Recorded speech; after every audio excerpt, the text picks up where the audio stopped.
Welcome to All About Capital Campaigns, a podcast that provides fuel for your nonprofit's growth. Each week, hosts Andrea Kihlstedt and Amy Eisenstein, co-founders of the Capital Campaign Toolkit, provide practical tips about raising more money for your nonprofit organization. The Capital Campaign Toolkit is a support system for nonprofit leaders who are running capital campaigns. At capitalcampaigntoolkit.com, you can download a step-by-step guide for your capital campaign and get many other free resources. This podcast is usually recorded on a live webinar every Monday at 2 p.m. Eastern Time. You can join the live sessions and get your questions answered by signing up today at toolkittalks.com. But this special summer edition is a conversation that Amy and Andrea thought you'd especially enjoy while the webinars are on the break. Enjoy this special summer edition of this podcast.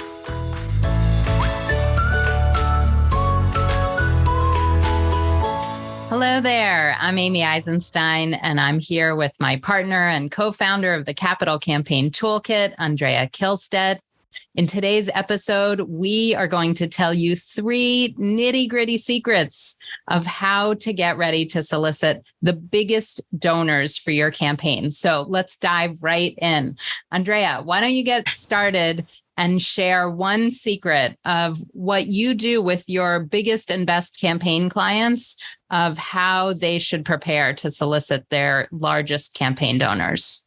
Yes, thank you, Amy. I love this topic and I love this part of campaigning, actually. And the secret is this, that when you're getting ready to solicit a large gift for your campaign, you should sit down with someone, presumably someone who's going to be involved in the solicitation, and brainstorm and think about everything you know about that donor. Now, I mean everything you know about that donor. The nitty-gritty, you should think and discuss, all right, how do they communicate? Do they respond immediately to emails, or do they take their sweet time in responding? Do they make decisions slowly, and do they have to turn things over, and do they need more information, or do they make quick decisions? Do they give from their heart? Sort of when you tell them a great story, do they come back with a check because they're moved? Or do they want to see all of the finances? Now, if you've dealt with your large donors over time and you begin to think about these things, you will see that you know much more about your donors than you ever thought you knew. You just hadn't taken it seriously. So one of the key ways to get ready to solicit a gift is to sit down and talk in as great detail as possible everything you know about who that donor is and how they function, because that's going to give you a key, important keys to knowing how you should be soliciting them. Yeah. So I think to summarize, you're looking at their patterns and their habits. How did they give? When do they give? Why do they give? What motivates them? How do they make decisions? Do they need to consult a spouse or a financial planner? Do they make, as you already said this, make donations or decisions quickly, or do they mull it over for months? Because that will help instruct how you ask them and how you follow up with them. And Amy, you know that I believe that for the most part, people, all of us, are quite consistent. So if you start to see a pattern, and it just takes 1 or 2 interactions with a major donor, you start to see a pattern, you can pretty well count on that pattern and you can plan around it. So you can actually be planning your solicitation, not according to how you like to solicit a gift, but according to what you know about your donor and how they will want to be solicited. It's really incredibly powerful if you really take the time and energy to think through every donor carefully from that perspective. Yeah, one at a time, of course, not all at the same time, just as you're preparing to go solicit them. And I think, one thing we haven't mentioned, but you think about their communication style, right? Do they prefer email? Do they prefer phone? Do they respond quickly when you text them? Some donors probably don't text back. Others email quickly. So, how do your donors like to communicate? And whether that's your first choice communication style or not, you need to adapt and adjust so that you get the quickest and most positive and effective response from your donors. I'll give you a good example of how this is super helpful. One of our organizations had a donor, a woman that they hoped would be a large donor to their campaign. And we had one of these conversations about that donor. And what we realized is that every time the organization had been working with that donor in the past, it had taken them 2 or 3 or even 4 times to communicate with her before she responded. Now, that's a powerful piece of information, because if they didn't, and then, of course, when she finally did respond, she had given a big gift. Right. Right. Now, if you didn't know that about her and you reached out to her and she didn't respond, you would assume that she didn't want you bugging her. Right. That's right. This woman just didn't always read her emails, or she would fall behind on her emails, or they would fall to the bottom of the stack, and she wasn't good about being organized. And she appreciated it when the person was, kind of nudging her to get in touch. She did not like it. She actually liked it and appreciated it, and it ended up a gift. Right. And most fundraisers would give up after the second or third reminder, and they would miss out on this big, important gift. And this woman was just consistent about that. So every time you set about getting in touch with Betty, you knew it was going to take a while before Betty responded. It didn't mean she didn't like you. Right. I think that's important. So we're going to look at our donors' habits and patterns and consistencies. And I think it's okay to go out and ask, or important to go out and ask other people, not just the person you're soliciting with, but ask friends, neighbors, people at, colleagues at other organizations where they might give. What are their giving patterns? Leverage your networks. Talk quietly with people about, on your committee and in the community about what's the best way to approach this person? How do they respond? So do your research, do your homework. These are your biggest donors to your campaign. All right. What's our second secret of how to get ready to solicit your top donors after you look at their patterns? So the second secret is this: you should always be prepared when you go in to solicit a large gift to answer this question. If a donor stops you in the middle of what you're saying and says, "Susan, how can I help?" you need to know the answer to that. Right? You need to be able to say, "Gee, I was hoping that you would consider a gift of $100,000 to our campaign for the such and such." Right? You don't want to go blah, blah, blah, blah, blah, because you were caught off guard. You want to go in with a number and a request in mind, just in case your donor turns to you and says, I don't have very much time. I'd love to know how can I help? What can I do for this? Right? Don't go in to talk to a donor without having that in the back of your mind very clearly. In the front of your mind. In the front of your mind. Yes, right. Exactly. And I think that's true every time you speak with a donor, even if you think it's a cultivation visit, before you're ready to solicit them, you should be able to answer that question. How can I help? Or what do you need? Or what do you want from me? Very specifically. If you say, you know what, I'm so happy you asked, but I have to get back to you. We're not sure. It's not a good thing. No, it's terrible. So be very specific, and this isn't an example maybe for the biggest campaign gifts, but I always joke around that organizations tell their donors, we need diapers or we need cans of soup. No, you don't. You need money. So be prepared. You don't need diapers. You need money to buy diapers in bulk, maybe, but you don't need people running to the grocery store to buy you one pack of diapers that turn out to be in the wrong size that you need to store for months. You need money so that you can run your programs and services effectively and efficiently. But having a specific number in mind, dollar amount, say, listen, we're looking for leadership level gifts at 100,000 or more. We're hoping that you would consider being one of those leadership level donors for our campaign.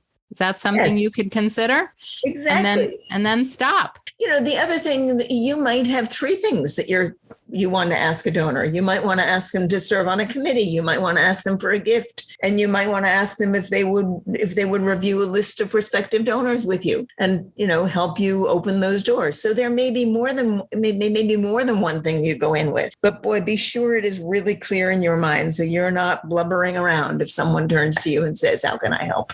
And even if they don't say that, if that's what the meeting is for, you better be prepared to ask them for a gift. So I mean, it's great when a donor cuts you off at the pass and says, listen, I'm excited about the campaign. What can I do? Or what do you need?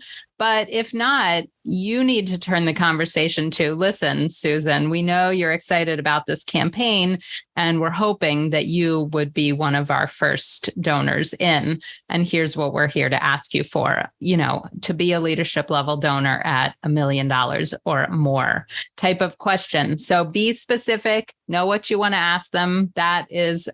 So it's not really, that's one's not a secret, but it's a must for when you're getting ready to solicit your top donors.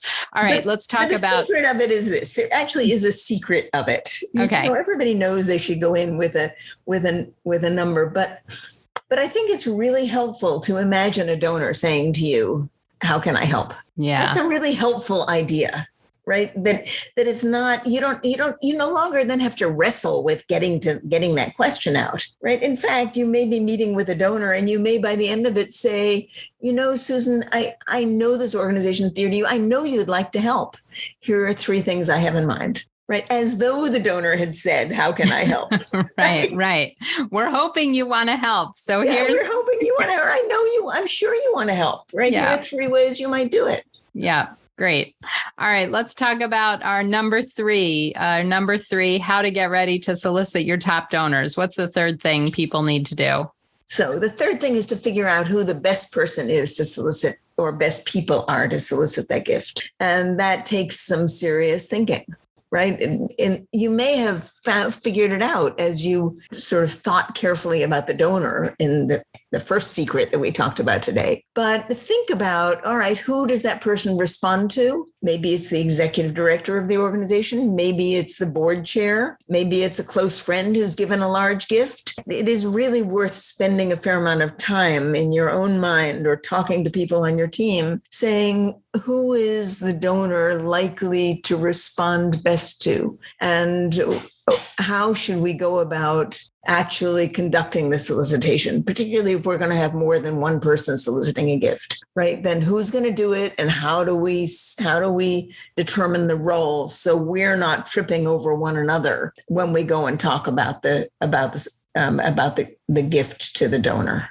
Yeah, I think there is something to preparing, practicing, role play. I mean, you don't want to be so scripted that you sound robotic. You have to be able to flow with the conversation, but everybody should know what roles they're playing in that solicitation meeting. Who's opening the meeting? Who's asking for the gift? Who's moving the conversation along? Who's asking the donor questions, and what those questions are. So you don't need an exact script, but you need an outline, a template that everybody agrees upon in advance and feels comfortable with. And I think, you talked about who does the donor respond to in terms of the best person to solicit the gift. And I think just to hammer that home, I'll say, who do they respect at your organization? Who do they respond to? Who do they like? Who do they enjoy? Who do they trust? Who do they respect? And, it's not going to be the same solicitor for every donor.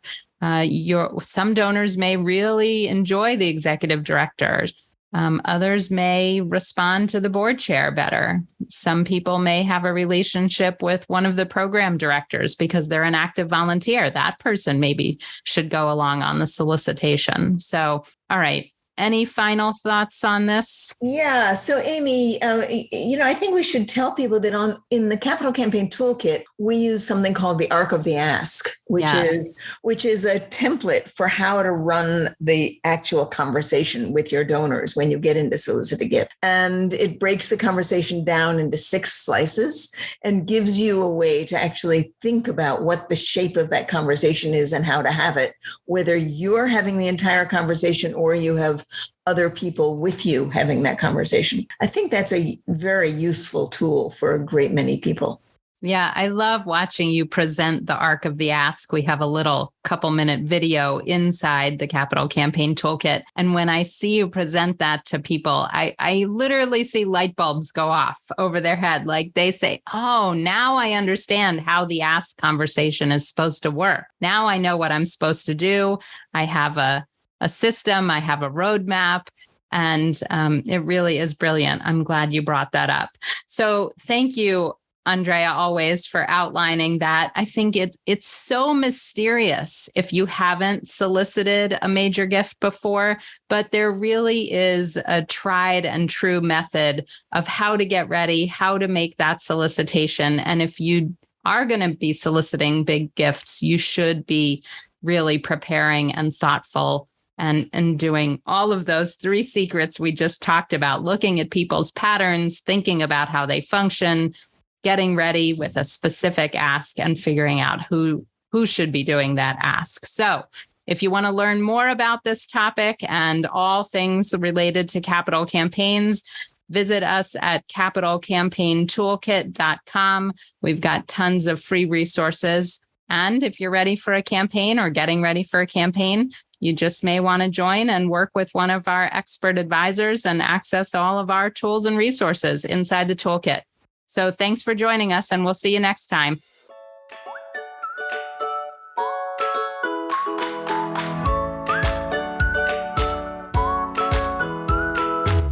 Thanks for joining Amy and Andrea for today's All About Capital Campaigns.